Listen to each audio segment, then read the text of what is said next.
Hello folks, and tonight's star of the show is not going to be a Russian. Can you guess what it is yet? So, as we probably know, this here is my Oskar Emil, which, like, you know, he's pretty much probably my most favourite of pieces. You know, it's such a weight to it. Now, this here is, I can't remember what this is, Series 300. Yeah. Now, this is a more recent Oskar Emil, Series 300. You know, I mean, I will say the titanium and gold bracelet is very nice, and it's got a working bezel, so date. It's got a really insanely cheap, crappy, bloody Miyota 2115 movement in it, which costs literally £2 on eBay to buy. I mean, you know, that bluey purple is gorgeous. That's the only reason why I've kept it. It's also got signed crown, like signed bracelet keeper, clasp rather. Hey, you know, and it has weathered quite well. I mean, it's a blingy watch more than anything else. And this probably cost new about 75 quid from Oskar Emil. Right, but we'll talk about that in a minute. Something else about that in a minute. Now, this arrived today.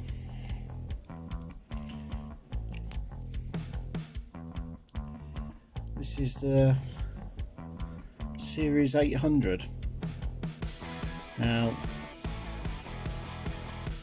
this has got the same sort of solid linked bracelet as the Oskar Emil.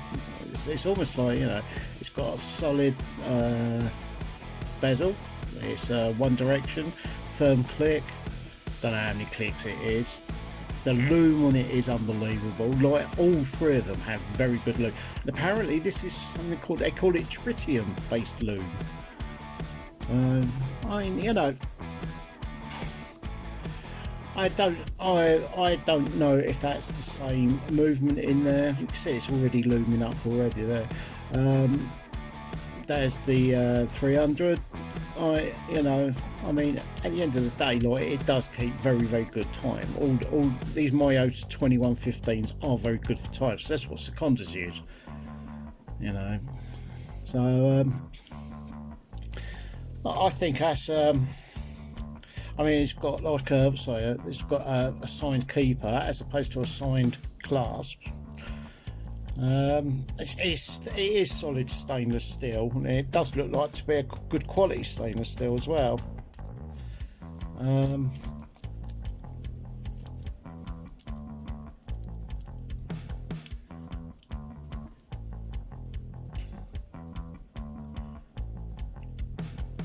mean, it is a nice, rugged kind of bloke sort of watch. It's the same blue as on the Houston, but the Houston's got a very, very top, very high end Miyota movement in it.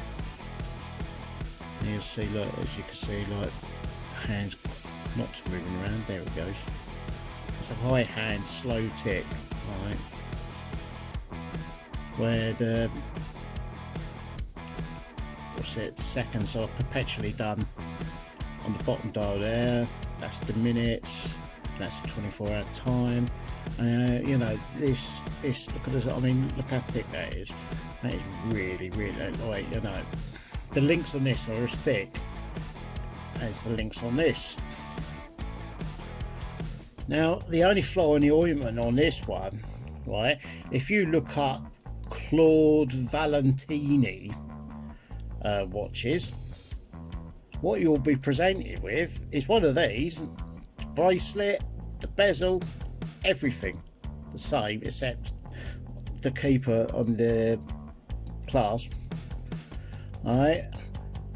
And the name of the dial is like, you know, is they're exactly the same thing, and apparently, like the people who are behind the Claude Valentinis, what they do is they go to like car parks and stuff like that, like, you know, on motorway services, and call beckon people over and say, hey, look, I've got a £500 watch here for sale, 50 quid sort of thing, like, you know, and people are being ripped off. You know, the average worth of them, apparently an expert watchsmith, is at most £50. So I mean, they're not being truly ripped off, but they are not getting a £500 watch. You know, but I do like this. I've had it on all day, and it's been quite comfortable. So that's the story, like, you know. But this is Oskar Emil. Oskar Emil is a real watchmaker's thing, because I've spoken to the people at Oskar Emil. Because they was telling me all about the Houston. You know, now this did, when it was first sold, and like these are quite rare to find. These cost a lot of money. You know, we are talking, you know, mid-range Seiko prices. We're not talking silly little, like, you know, Seiko prices, or silly little, like, £25 Seconda prices. We are talking super heavy, like, you know, prices. Because at the end of the day, like, you know, like the movement probably cost, you know, I mean, you know, the movement probably cost like 2-3 times the cost of the other two watches together, like, you know. So that's how good the Miyota movement is. It really is a really nice Miyota movement. So, you know, and I'll tell you something, like, I'm going to be screwed if it breaks, but what's let it down is it's got a chip taken out there. You know, the looms on these watches are unbelievable. Very potent, very, you know, very strident. So there you go. And there is my 3 Oskar Emils. So what you see in front of you there are 3 Slavas.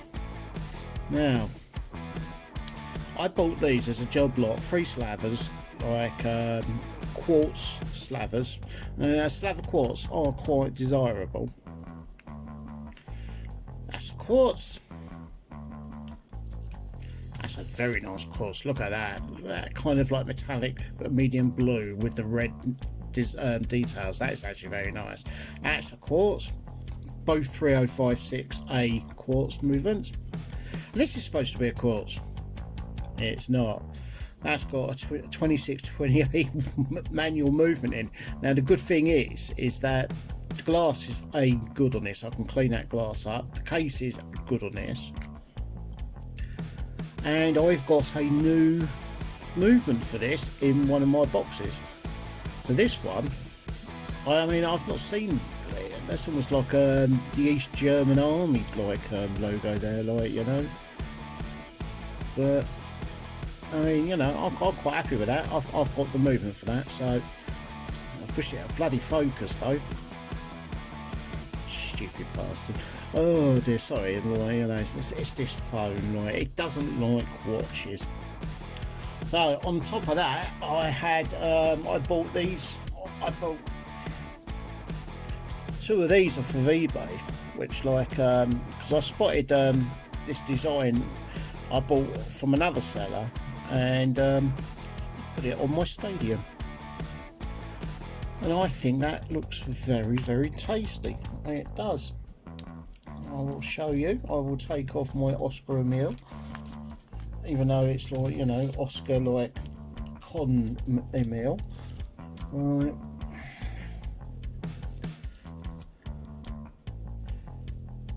Let's give that a bit more gravitas. Like it just seems to fit. It seems to work. You know, I love this watch. Since I've bought it and it's arrived, I've not had to wind it. I'm a little bit worried about that, because all I do is I put it on for about an hour or so, and it's just fully charged up. So I've got 2 of these. Here comes the other one, and I put on my Orient TV or letterbox. I don't know what you call that. Well, I mean, I pay £4 each for these. These are 18 mils off of eBay, and I think they're very nice. You know, because the thing is with watches, but it's not just all about the watches, whether or not you've got a Seiko or this or that or the other, like, you know. It's also about, you know, its presentation, its style, like, you know. And sometimes it takes ages to get this right, and I only put it on here to see what it look like, but it doesn't go well, like, with this case, so it's not going to stay on there. But I think that's it's quite nice, like, you know, but it does seem to work better on that.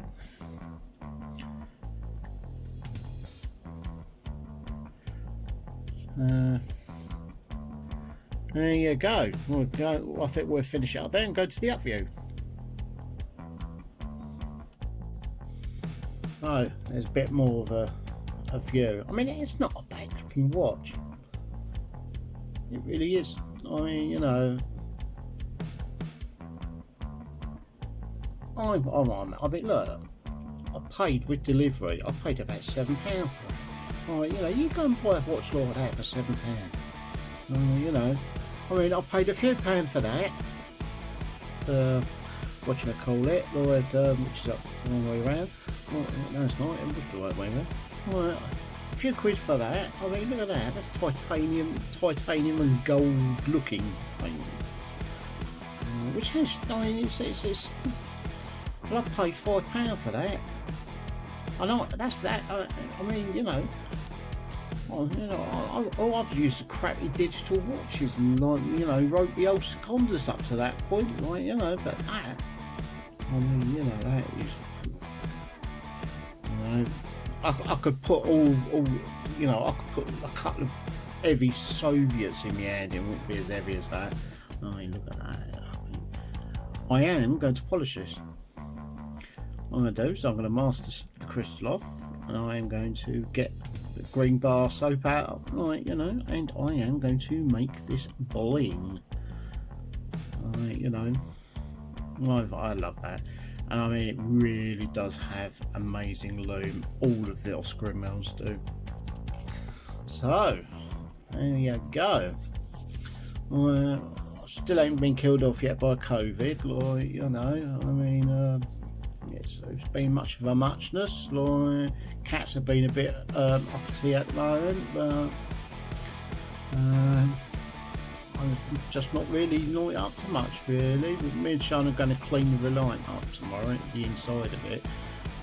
You know, because we went to Morrison's the other day on the lookout for Sean Bean, because that's Sean Bean's local shop, that is.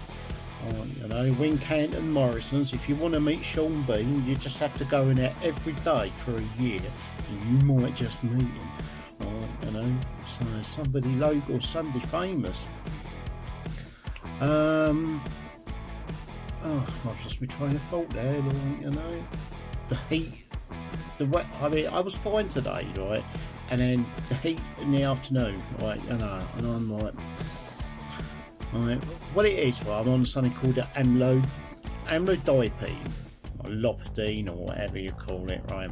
It's a blood pressure drug, and what happens is when it doesn't tolerate heat, right? And it makes me feel bloody awful, and I don't like it, but it keeps me alive, you know. But I flake out.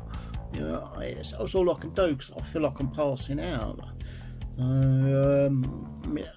I had a couple of weeks of really good, no problems at all with, like, the old elephant legs or anything like that. And this week, all it's been, like, with the heat probably, like, my legs like bloody tree trunks. And whenever my legs go like that, my feet smell like, you know, like, I don't know what it is. I don't know if it's beef that's going off or something like that. There's just like a sweet sort of aroma coming from my feet, which is saying that they smell a bit rotten. Not stinky like, you know, cheesy feet, but actually, you know, something a bit more like, you know, because that's what diabetes is all about. It's neuropathy, like, you know.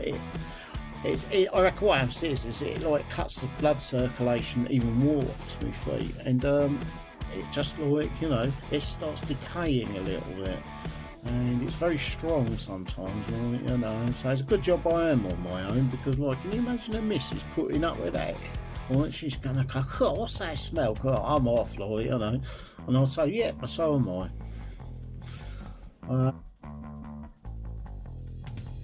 I need alcohol. When I've got alcohol, like, you know, I'm pretty good.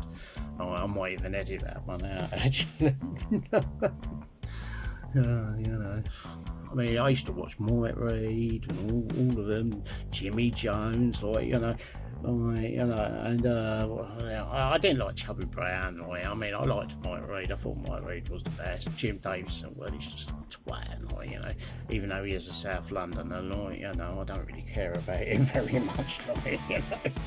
So he likes bloody Nigel Farage and, like, you know, and all that. Oh, I'm sorry, Jim Davison, you can go and do one.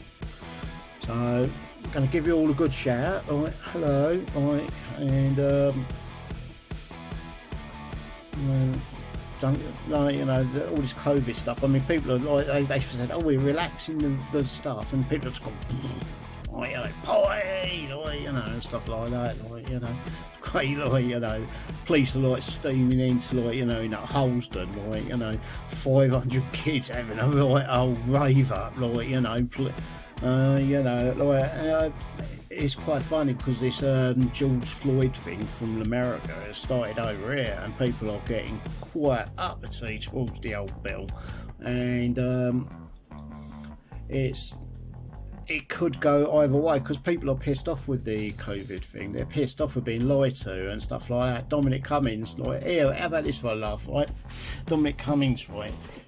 He drives all the way up there, like, you know, and he's thinking, yeah, I'm doing this to the people, like, you know, and he thinks he's getting away with it. So eagle-eyed people, right, you know, like, after he said, like, you know, like, he thinks that the heat's died down. He said about his cottage he stayed at on his on his parents' farm. So the eagle-eyed locals and that, they turned around and said, oh, what cottage is this then? Where's the planning permission? So they've gone through the council records, they've gone through everything. Not one bit of council tax was ever paid for this cottage, no planning permission, and the law is it's got to come down, it's demolished. I mean, that bloke who built his castle, he had better connections than bloody Dominic Cummings, like, you know, he had to knock his castle down, like, you know. So Dominic Cummings, I bet his parents are thinking, cheers Dominic for that, like, you know, not only are we going to get billed tens of thousands of pounds of back council tax, we're also probably going to get fined for not doing planning permission, and when, at the end of it, they're probably going to turn around and say, well, you've got to demolish it, like, you know. I bet they're loving their son right now, like, you know. Nice one, Dominic, it's the best way to stitch your parents up ever.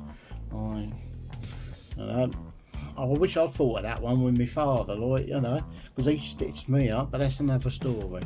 Right, I'm going to leave you here. I'm going to, like, get on the old editing thing, and, like, you know, whether I'm going to leave that joke in or not, like, you know, and well, hello Gary and all the rest of you and all the watch people and all the people who, you know, who used to know me when I used to be cool. Once upon a time I was cool, you know, when I was a skinhead, like, I was a geezer. Oh yeah, the beard. I'm given my permission to stop shaving. I am growing the full set now, so it should be ready for Christmas. So they can stick me on top of the Christmas tree and, like, you know, feed me, like, you know, shots of whiskey, and, like, you know, I can, like, you know, go around and tell people on Father Christmas and, like, feel sorry for me, sort of thing, like, you know, because I only come once a year and that's down the chimney. Toodle pipski.